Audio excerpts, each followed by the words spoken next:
My package will deliver to your house next week. Make sure you receive them. I'm moving in with you to educate you as a decent wife to my son. Make sure I get my own room, okay?" That's what my mother-in-law said when she called me out of the blue. Move in? Educate me? What the hell was she talking about? My husband hadn't said anything about moving in with my in-laws. And what's the big deal about educating me? Who the hell does she think she is? And the next week, she really moved in. But when she saw her son in a house, she screamed. And there she would find out the truth about who needs to be educated, and that the house where she lives are nowhere to be found. My name is Krista. I've been married for 2 years. I met my husband Eddie through a friend, and we hit it off. After 3 years of dating, we got married.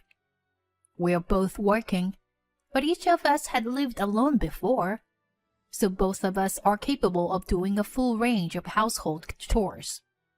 Therefore, after we got married, we decided to divide the household chores among us, whoever had more time taking the lead. This seems to have worked well for us. We have never had a problem. But recently, as my work has become busier, my husband's share has increased a little. I felt a little bad about that, even though it was a rule we had decided on together. So I sometimes bought a cake for him on my way home from work, or by eating out on weekends and treating him a nice meal. I feel like I'm bribing, but my husband is always kind to me and says, "I'm happier this way. Don't worry." I always think that I married a really good husband. I hope those happy days will continue for the rest of my life. Just as I was living my life like that, my father-in-law passed away. It was sad, but my husband accepted it as inevitable to some extent. For my mother-in-law, who had been with him for many years, it wasn't that easy. It's very hard for her to be alone because of the loneliness of losing her husband so suddenly. She began to visit us frequently. On weekdays, she comes after my husband and I finish our work. And weekends, she sometimes comes in the morning. To be honest, it's tough for us that she visits us in the morning on our days off because we're tired from work. But I can't neglect my grieving mother-in-law either. So I decided to stay by her side until her wounds heal and she can recover. As I continued this lifestyle, I realized something. The reason for my mother-in-law's visits had somehow changed. In the beginning, we would just have tea and chit-chat. It was about the world news or our work, or how well I was getting along with my husband. I didn't mention my father-in-law because I wasn't sure whether it was appropriate to bring him up or not. When the conversation turned to my father-in-law, she would sometimes shed a tear or two at the memory of him. I quietly stood by her through those times. But lately, she's been talking more and more about me and my housework. Giving me advice is one thing, but basically warnings. The fridge is not organized. Laundry is not done in a proper way. Too many frozen foods or prepared food. I have often heard such comments. It's true that we share the household chores, so we can't do anything too elaborate with our meals. Perhaps it's because my husband and I are both a bit on the clumsy side. But I've never really paid much attention to such things. Even about having kids, we don't think about it yet. I understand what my mother-in-law is trying to say. If only she would overcome her loneliness and visit us less often, then I would be able to take care of the housework better. I didn't dare to tell her that. Yes, I'm sorry. I just nodded my head and said that. One day, on a holiday, my mother-in-law came to my house as usual. And when she saw my husband washing the dishes, she suddenly shouted at me, "Eddie, why are you doing the dishes? Stop it. Krista, you should be the one doing it. You are the wife." I froze in my tracks. But my mother-in-law doesn't care about that. She took the dishes out of my husband's hands, sat him down on a sofa, and pulled me to my feet. I was a little irritated as I was forced to stand in front of a kitchen, but I try to speak as calmly as I can. "Hey, we both work. You know that, right? That's why we share the household chores. Today, Eddie happens to be the one doing the dishes, so I don't leave everything to him. So, don't talk back to me." I tried to explain, but my mother-in-law wouldn't listen. She wouldn't even try to understand. If my husband could at least explain it to her, maybe she would be a little more open to it. I looked at my husband with such hope. He nodded, as if he understood. I felt a little relieved that everything would be all right. But my relief was short-lived. Then came the unexpected words from my husband's mouth. "Hey, Mom, it's not good for your health to be so upset. But I think you have a point. I'll make sure Krista gets it right from now on. Krista, you should apologize to Mom, too." He looked at me. What? What the hell? Why don't you just tell her that we are sharing the chores? I wanted to say so, but I felt there was no point in arguing with my mother-in-law. "Well, I'll be careful from now on." I apologized to my mother-in-law and put the matter to rest. After my mother-in-law left, I confronted my husband. "What the hell do you think you were doing? Why am I the bad guy here? If you were like that, there's no way she would understand. You could have told her directly, and she would have understood. Why did you say something like that?" Sensing my anger, my husband said, That's not what I meant." He started to make excuses. "I was just trying to smooth things over. I'm sure Mom wouldn't understand if I told her about we share the chores. She's not a modern type. I'm on your side. That I didn't agree with her on this matter. She'll understand someday, That's what my husband said.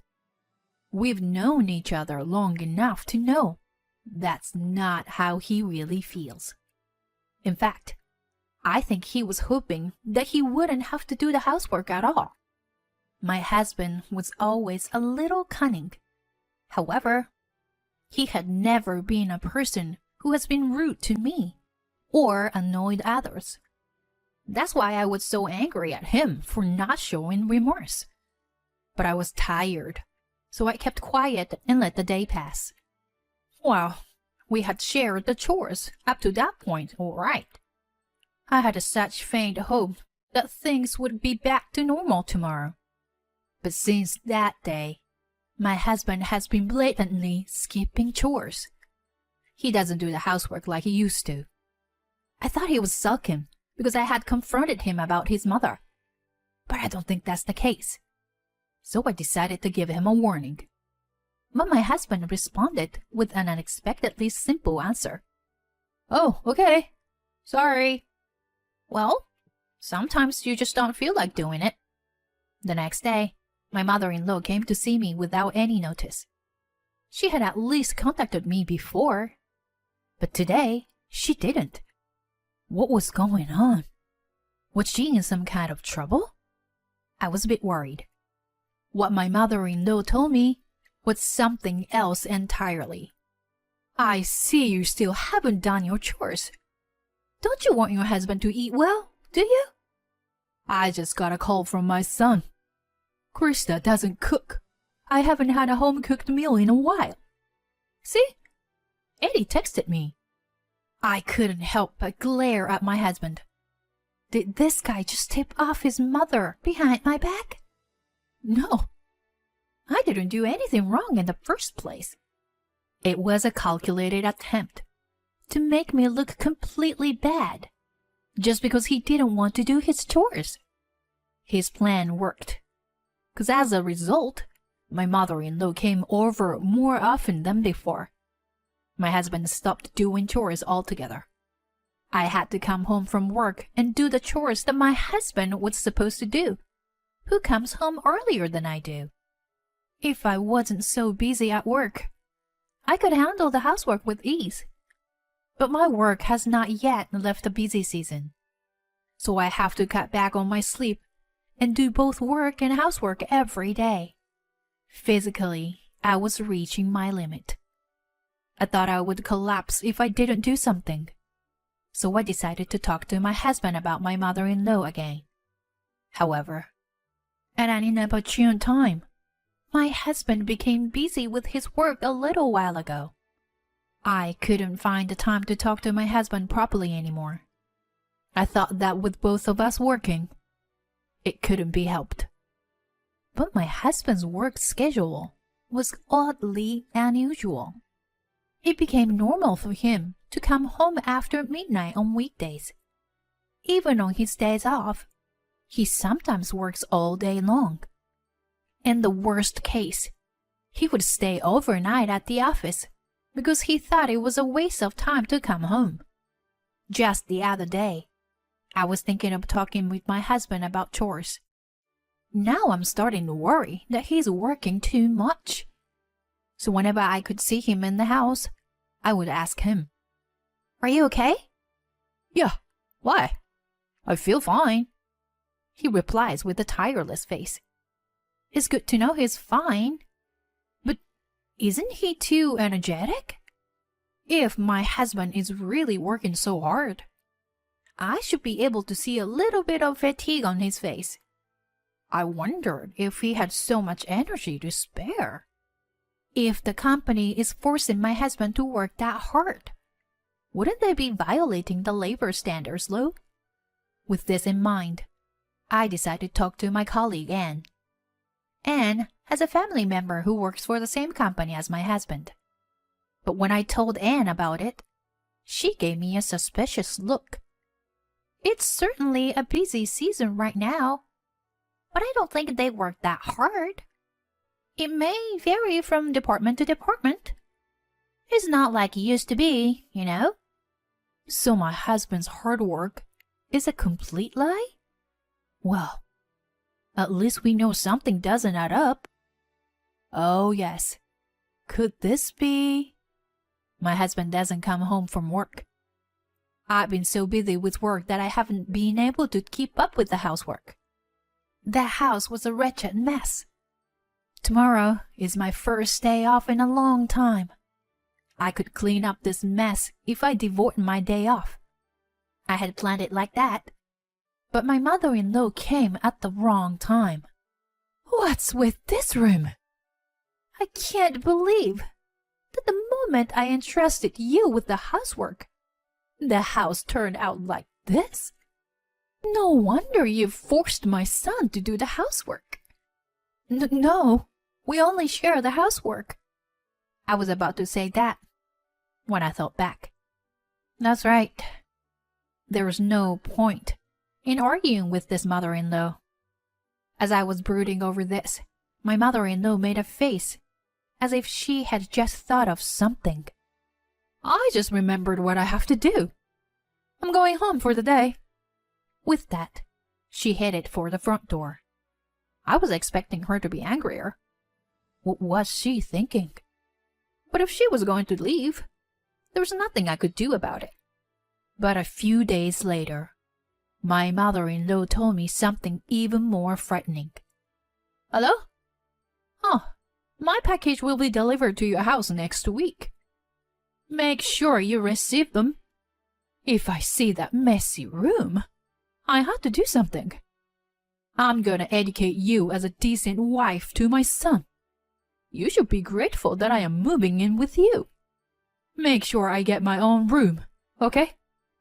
I answered the phone when my mother-in-law called, and she said those selfish things. She didn't even discuss the move with me.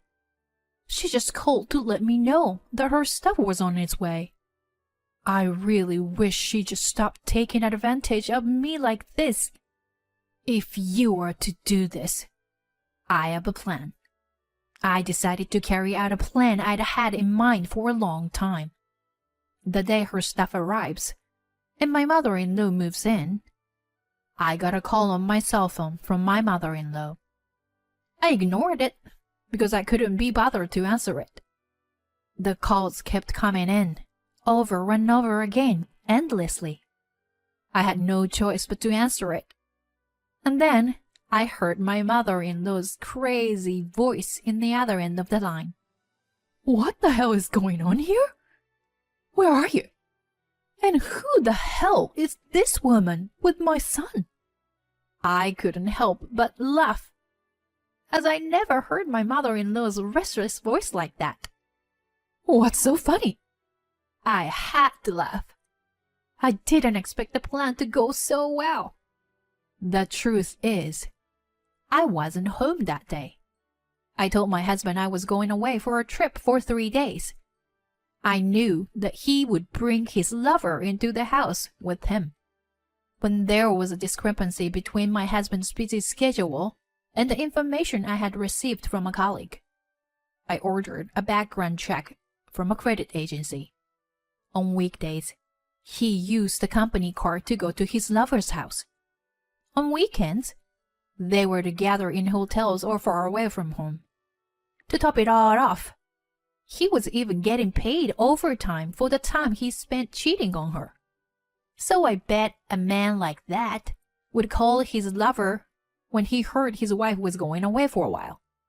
But then, my mother-in-law and the movers arrived to show my mother-in-law the shameful affair scene of her son. This was my plan. The phone still connected me to my mother-in-law. I told my mother-in-law all about it. She was speechless. I can only hear her gasping for breath.